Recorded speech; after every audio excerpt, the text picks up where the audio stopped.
So today's Noirvember film re-teamed Dana Andrews with Otto Preminger. They made my favorite noir, Laura, the year before, 1944. This one, it was Fallen Angel from 1945, and it co-stars with Dana Andrews, Faye, Linda Darnell, and Charles Bickford, with a little bit of John Carradine for flavor.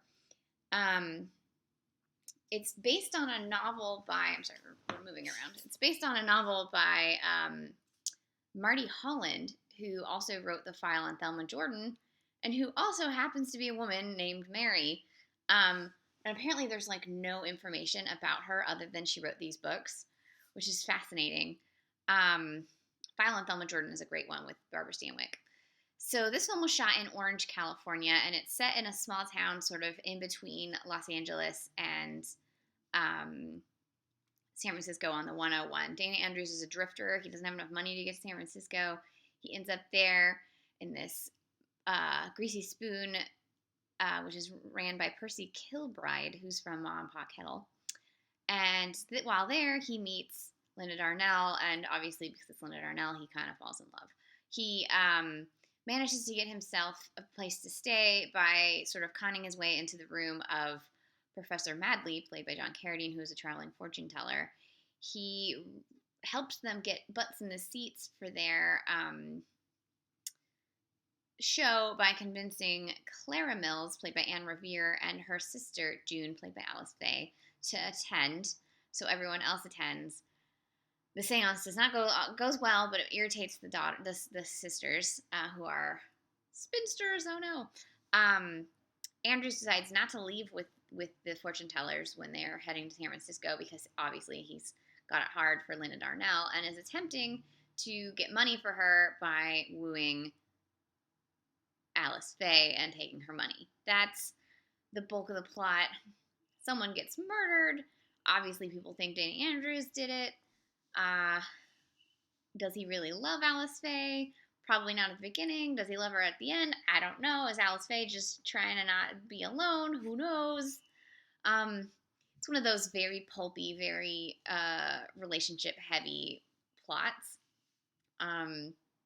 Everyone is great. I always forget how much Dana Andrews' voice sounds like Joseph Cotton until he starts talking, and then they say things.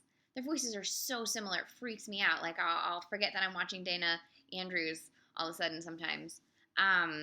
Linda Darnell's great. This was the last film for Alice Faye until she did State Fair in the 60s, which is just crazy. She's fantastic, but very against type.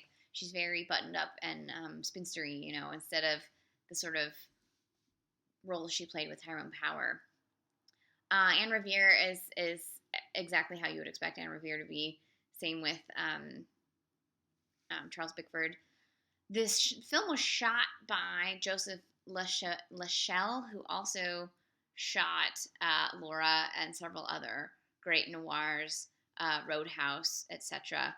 And there's some shots where I was like, holy shit, this is a noir.